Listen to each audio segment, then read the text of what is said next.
नमस्कार दोस्तों। युवा दिवस की आप सबों को बहुत हार्दिक शुभकामनाएं।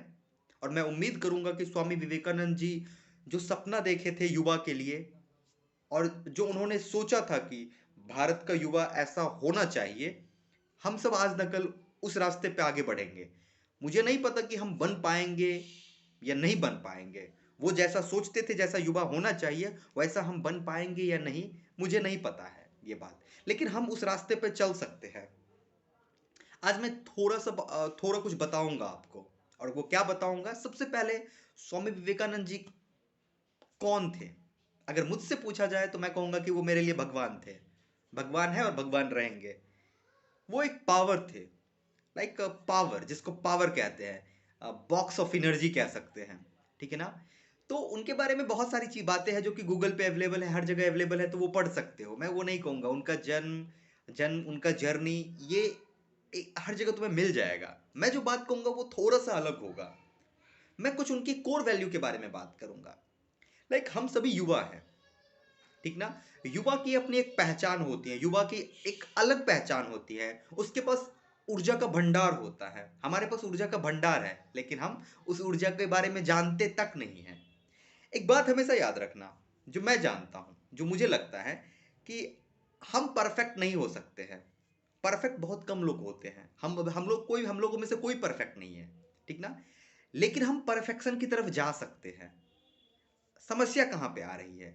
सबसे बड़ा समस्या जो हम मैं जहां पे महसूस करता हूं, वो कंपैरिजन का समस्या आता है।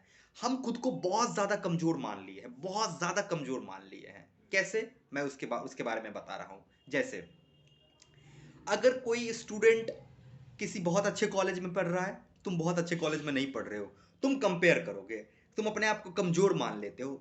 एग्जैक्टली तुम सोचो, खुद ब खुद तुम रियलाइज करो कि तुम कमजोर मान लेते हो।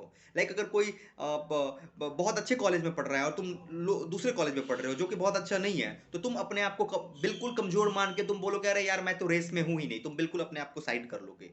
बट यहीं पे बात खत्म नहीं होती है। जो इस कॉलेज में है, जो अच्छे कॉलेज में है, वो अपने आप को किसी और कॉलेज से कंपेयर करेगा, किसी और स्टूडेंट से कंपेयर करेगा। तो हम कंपेयर कर रहे हैं, कमजोर हो गए हैं, डरते हैं। डरते हैं, लड़ने से डरते हैं। किस चीज से डरते हैं? लड़ने से डरते हैं। लाइक हम कंपेयर करते हैं। लाइक तुम्हें जब जब नौकरी भी लग जाएगी तो तुम कंपेयर करोगे कि हमारी सैलरी कितनी है, उसकी सैलरी कितनी है, वो किस कंपनी में है, मैं किस कंपनी में है। कंपेयर कंपेयर कंपेयर, और ऐसे ही करते हुए जिंदगी चली जाएगी। ये हम नहीं है। सच पूछो तो ये नहीं है। दो बात आज बताऊंगा, बहुत ही इंपॉर्टेंट है, जो मैं अनुभव किया हूं। खुद पे विश्वास करो। एकदम खुद पे विश्वास करो। Believe in your self. अपने आप पे विश्वास करो और भरोसा करो भगवान पे। ये याद रखना इस लाइन को। खुद पे विश्वास और भगवान पे भरोसा, कि वो जो भी दे रहे हैं मेरे सही के लिए होगा।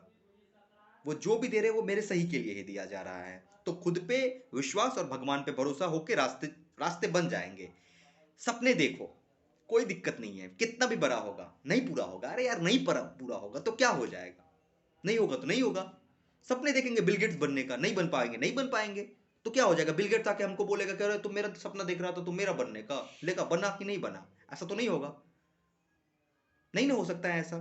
तो अब सवाल आता है कि कैसे कैसे हम अपने आप को बदले। हाउ? Question is how. इसका एक ही आंसर है, mental process, mental upliftment. Bhagavad Gita में इसकी चर्चा की गई है कि अपने दिमाग के स्तर को ऊपर करके आप अलग हो सकते हैं। फिर अगला सवाल आता है कि अपने दिमाग के स्तर को कैसे ऊपर करेंगे। तो उसका भी कुछ तरीका है। पहला सिंपल तरीका है, by reading lot of book. बहुत सारी किताबों को पढ़ो, किताबों को पढ़ो बहुत सारी। दूसरा, आध्यात्मिक बनो। अब एक बात और, आध्यात्मिक बनने का यह मतलब नहीं होता है कि तुम भगवान को याद कर रहे हो और कीर्तन कर रहे हो। ये नहीं मतलब, ये भी तरीका है। ये भी तरीका है।